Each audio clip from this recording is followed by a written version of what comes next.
Hello, welcome to my channel Jai Guruji सपनों की दुनिया में आपका स्वागत है।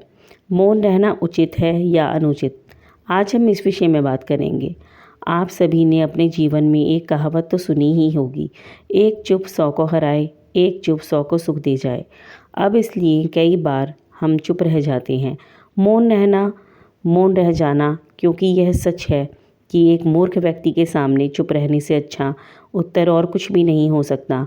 परंतु जीवन में सदैव चुप रहना उचित नहीं होता।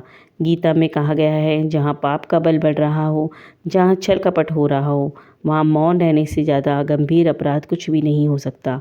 कभी कभी हम सबके जीवन में एक समस्या अवश्य आती है, हम किसी ताकतवर के समक्ष मौन हो जाते हैं। ऐसा क्यों होता है? हम उसकी ताकत से बचने के लिए हम मौन रह जाते हैं, मानते हैं कि ऐसा करने से हम एक विवाद से बच सकते हैं, हो सकता है एक संघर्ष से भी बच जाएं।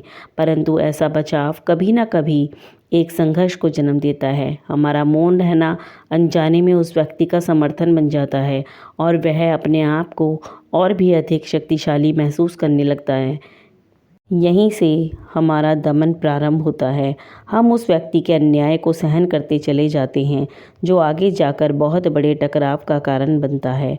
तो फिर उसका तोड़ क्या है? यह समझने के लिए यह जानना आवश्यक है कि ऐसा कौन सी बात है जो हमें विरोध करने से रोकती है।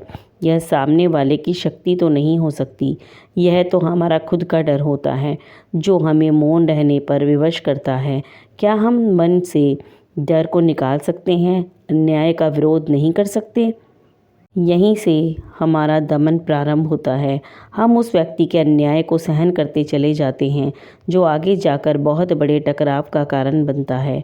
तो फिर उसका तोड़ क्या है? यह समझने के लिए यह जानना आवश्यक है कि ऐसा कौन सी बात है जो हमें विरोध करने से रोकती है। यह सामने वाले की शक्ति तो नहीं हो सकती, यह तो हमारा खुद का डर होता है, जो हमें मौन रहने पर विवश करता है। क्या हम मन से डर को निकाल सकते हैं, अन्याय का विरोध नहीं कर सकते? आखिर वो हमारा क्या बिगाड़ सकता है? सोचिए, ऐसा करने से हमारा मन कितना मुक्त और कितना हल्का महसूस करेगा।